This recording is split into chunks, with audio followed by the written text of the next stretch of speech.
Hello बच्चों, NCERT line by line series में आपका स्वागत है। मैं हूं डॉक्टर जकी जमाल और आज हम पढ़ेंगे जेनेटिक कोड। इससे पहले हम डीएनए से डीएनए बनना सीख चुके हैं, जिसे बोला जाता है रेप्लिकेशन, और डीएनए से आरएनए बनना भी सीख चुके हैं, जिसे बोला जाता है ट्रांसक्रिप्शन। जब डीएनए से डीएनए बनता है उस दौरान कॉम्प्लीमेंट्री बेस पेयरिंग रूल का हिसाब लगता है, यानी कि ए के सामने टी आ जाएगा, जी के सामने सी। जब डीएनए से आरएनए बनता है वहां पर भी कॉम्प्लीमेंट्री बेस पेयरिंग रूल लगता है कि ए के सामने यू आ जाएगा, आरएनए में थायमिन नहीं होता, और जी के सामने सी आ जाएगा। अब मामला ये कि जो प्रोटीन्स होते हैं, ये पॉलीन्यूक्लियोटाइड्स होते हैं, उन्हें अगर दोनों को कंपेयर किया जाए तो प्रोटीन्स बने हुए हैं बहुत सारे अमाइनो एसिड्स, और ये जो पॉलीन्यूक्लियोटाइड्स हैं बहुत सारे न्यूक्लियोटाइड से बने हुए हैं। अब क्या मामला रहता होगा कि एक पॉलीपेप्टाइड चेन जब बनती होगी तो अमाइनो एसिड का सीक्वेंस का क्या मामला रहता होगा, क्योंकि ये कोई कॉम्प्लीमेंट्री बेस पेयर रूल के हिसाब से तो लग नहीं सकते। न्यूक्लियोटाइड और अमाइनो एसिड बिल्कुल अलग चीज़ है। तो इससे बहुत सारे साइंटिस्ट ने रिसर्च की और फाइनली एक दिन जॉर्ज गैमो नाम के फिजिक्स लाइन के बंदे ने ये बात बताई कि जो जेनेटिक कोड्स हैं वो ट्रिपलेट हैं, यानी कि तीन तीन न्यूक्लियोटाइड के होते हैं।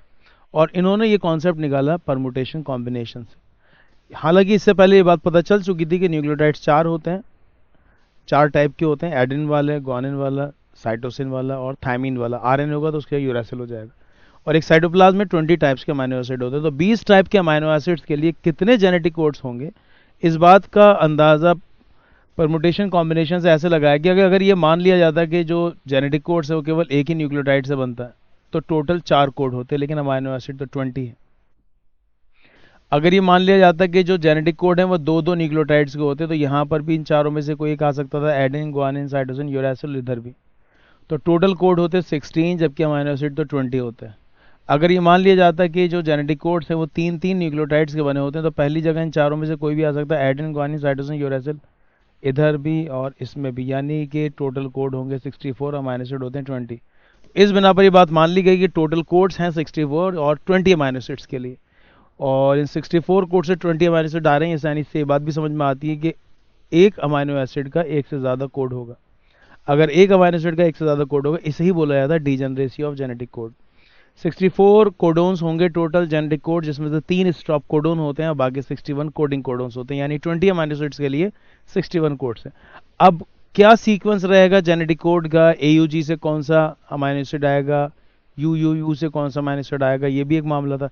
हरगोबिंद खुराना ने होमोपॉलीमर और कोपॉलीमर बनाए। होमोपॉलीमर यानी लगातार UUU, लगातार CCC, लगातार GGG, और कोपॉलीमर बनाए थे यानी दो दो न्यूक्लियोटाइड UG, CU, और उससे उन्होंने कुछ अमाइनो एसिड्स का जेनेटिक कोड बताया। फाइनली जेनेटिक कोड्स पता चल पाए मार्शल नायरनबर्ग सेल फ्री सिस्टम की वजह से। उन्होंने लैब के अंदर ही न्यूक्लियोटाइड्स को जोड़ा और फिर उससे अमाइनो एसिड बनवाया इन टेम्पलेट इंडिपेंडेंट मैनर, यानी कि डायरेक्ट इन्होंने आरएनए से प्रोटीन बनवाया।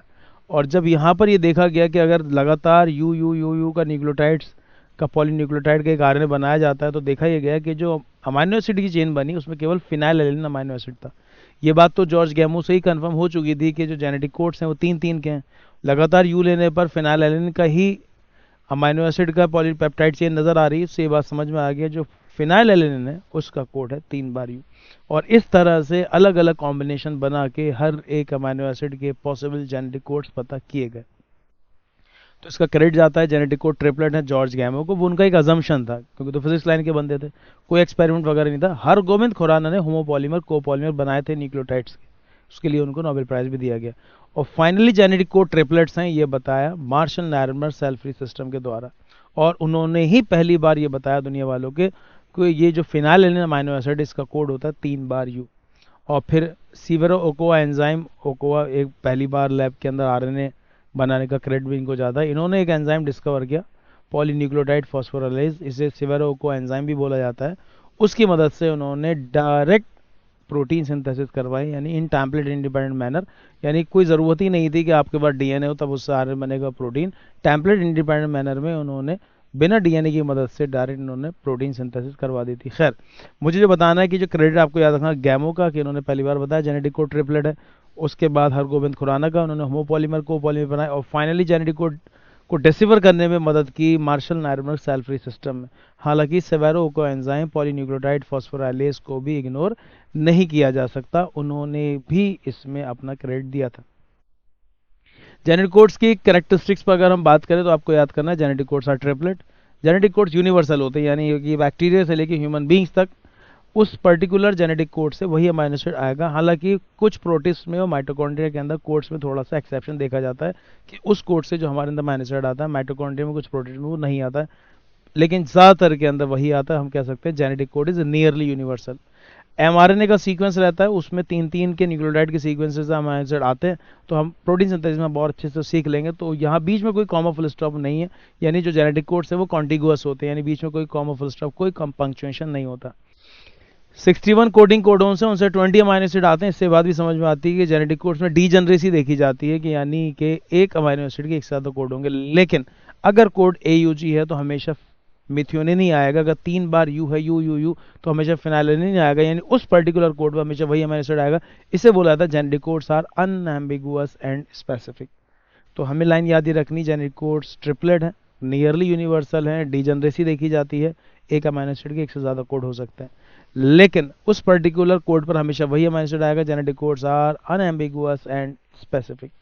3 स्टॉप कोडोन है, UAG, UGA, UA, amber, opal, ochre scientist के नाम से, और बाकी के 61 कोडिंग कोडोन से।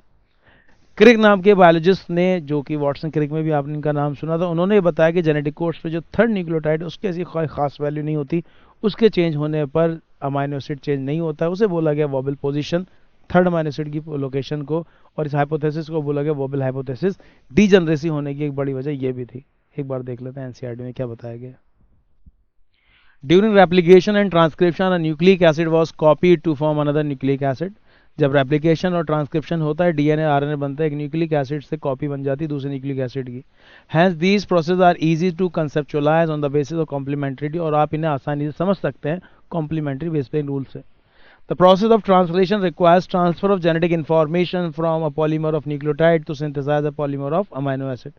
लेकिन ट्रांसलेशन के प्रोसेस में ये देखा जाता है कि जो जेनेटिक इन्फॉर्मेशन उसका ट्रांसफर होता है न्यूक्लियोटाइड से अमाइनो एसिड्स के पॉलीमर में, यानी कि पॉलीपेप्टाइड्स के अंदर। Neither does any complementarity exist between the nucleotides and amino acid. अब कोई कॉम्प्लीमेंट्री वाला मामला तो है नहीं, न्यूक्लियोटाइड अलग चीज़ है, अमाइनो एसिड अलग चीज़ है। Nor could any be drawn theoretically, ना आप थियोरेटिकली कुछ ऐसा बना सकते हैं हिसाब किताब। There existed ample evidences though to support the notion that change in nucleic acid genetic material were responsible for change in amino acid in protein। हालांकि इसके बहुत सारे एविडेंसेस हैं कि अगर न्यूक्लिक एसिड चेंज हो जाता है तो ऐसे में अमाइनो एसिड भी चेंज हो जाता है, जैसे सिकल सेल एनीमिया उसकी बेहतरीन एग्जांपल है। CTC जगह CAC हो गया था, ग्लूटामिक एसिड की जगह वैलिन अमाइनो एसिड आ गया था। This led to the proposition of a genetic code that could direct the sequence of amino acid during synthesis of proteins.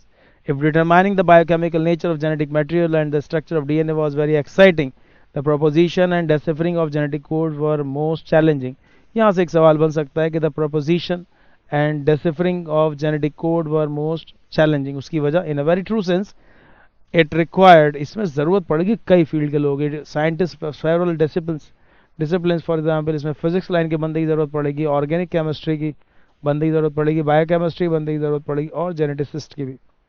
It was George गैमो, ये physics line का बंदा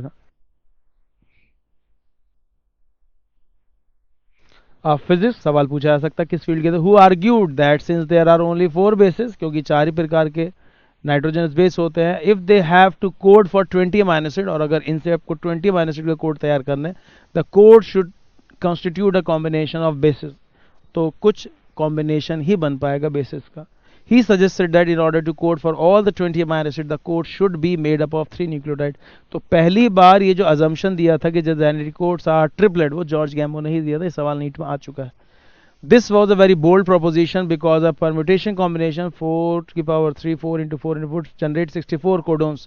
इससे बनते हैं total 64 codons, generating many more codon than required. तो इससे बात भी समझ में आती है, इसका अमाइनो एसिड तो केवल 20 है, और अगर जेनेटिक कोड इस हिसाब से 64 है तो इसका मतलब बहुत सारे अमाइनो एसिड ऐसे होंगे जिनके एक से ज़्यादा कोड होंगे। Providing proof that the codon was a triplet was a more daunting task. ये प्रूफ करना और ज़्यादा मुश्किल काम था कि जेनेटिक कोड ट्रिपलेट होते हैं। हालांकि जेनेटिक कोड ट्रिपलेट होते हैं ये भी प्रूफ करके दिखाया था क्रिक ने बाय म्यूटेशन स्टडीज।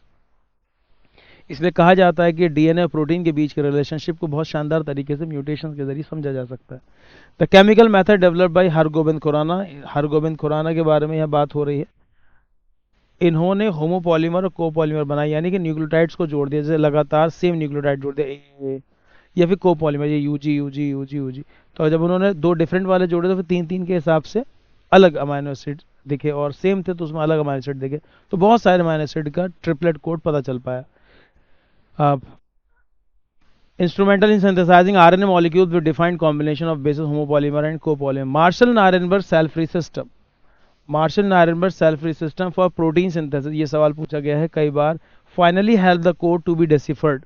इनके cell-free system से फाइनली ये पता चल पाया कि किस का क्या जेनेटिक कोड है। इन्होंने लगातार यू यू यू यू को जोड़कर उससे प्रोटीन बनवाया, तो उन्होंने देखा कि जो पॉलीपेप्टाइड चेन बनी उसमें फिनाइल एलेनिन ही नहीं है।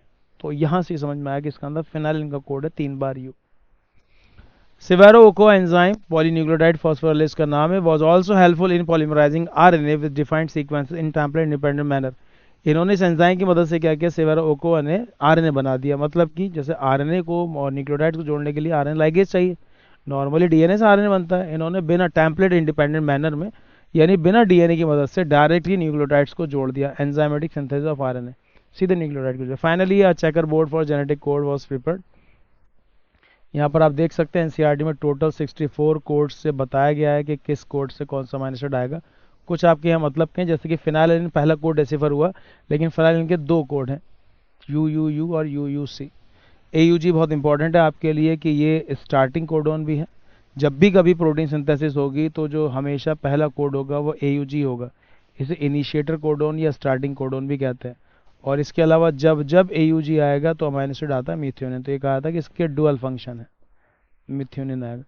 AUG और इधर ये ट्रिप्टोफन, ये 2 ऐसे जेनेटिक कोड्स हैं, ये ऐसे अमाइनो एसिड इनका एक ही कोड है, बाकी सबका एक से ज़्यादा ही कोड होता है।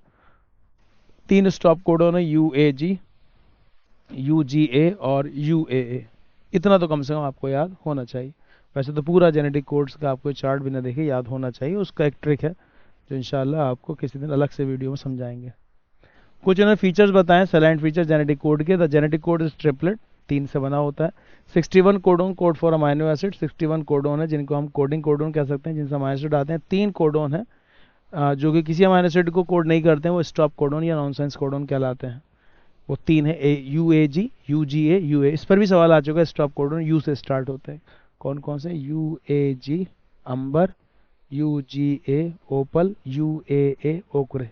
सम amino acid are coded by more than 1 codon, जैसे UUC था, फिनाइलिन के एक से ज़्यादा कोड थे। इसे बोला था genetic code is degenerate. The codon is red in mRNA in a contiguous fashion, यानी कंटिन्यूस फैशन, बीच में कोई कॉमा फुल स्टॉप नहीं, तो लगातार न्यूक्लियोटाइड की चेन होती है। The code is nearly universal, nearly लगाया है इसलिए कि एक्सेप्शन भी है माइटोकॉन्ड्रिया का, प्रोटिस्ट का। For example from bacteria to human being, U अगर है तो उससे फिनाइलिन नहीं आएगा। Some exceptions to this rule have been found in mitochondria. Exception mitochondrial codon में आपको मिल जाएगा और कुछ प्रोटिस्ट में मिल जाएगा। आपको याद नहीं करना फिर कि उस एक्सेप्शन में उस पर्टिकुलर जेनेटिक कोड पर कौन सा अमाइनो एसिड आता है, बस एक लाइन है एनसीईआरटी की, आप याद कर लेंगे। AUG की तारीफ हो रही है कि इसके डुअल फंक्शन है। डुअल फंक्शन इस तरीके से कि इस अमाइनो एसिड मिथ्योनिन भी आता है और ये एक इनिशिएटर या स्टार्टिंग कोडोन की तरह भी काम करता है। स्टॉप कोडोन 3 है, UAG, UGA और UAA, ये 3 स्टॉप कोडोन हो गए। आगे फिर उन्होंने ये भी बताया कि अगर जैसे कि कोई म्यूटेशन हो जाता है जेनेटिक कोड में, अगर एक ही न्यूक्लियोटाइड निकलता है तो उसे हम बोलते हैं पॉइंट म्यूटेशन। एक निकला उसकी जगह दूसरा आ गया। एक होता है फ्रेम शिफ्ट म्यूटेशन, उसमें एंटायर रीडिंग फ्रेम गड़बड़ हो जाता है, यानी कि वहाँ पर इंसर्शन या डिलीशन हो जाता है। कोई निकल गया या ऐड हो गया, उसकी जगह कोई दूसरा नहीं आया। फिर उस पर एक सवाल बना कि इंसर्शन डिलीशन का कितने का हो, तो उस पर कोई फर्क नहीं पड़ेगा आगे पीछे न्यूक्लियोटाइड में, क्योंकि जेनेटिक कोड 3-3 के। अगर 3 न्यूक्लियोटाइड एक साथ ऐड हो जाए, 3 न्यूक्लियोटाइड एक साथ निकल जाए, तो फिर आगे पीछे कोड पर कोई फर्क नहीं पड़ता। जब म्यूटेशन अलग से पढ़ेंगे इसको, तो वहाँ पर इसे और अच्छे से देख लेंगे।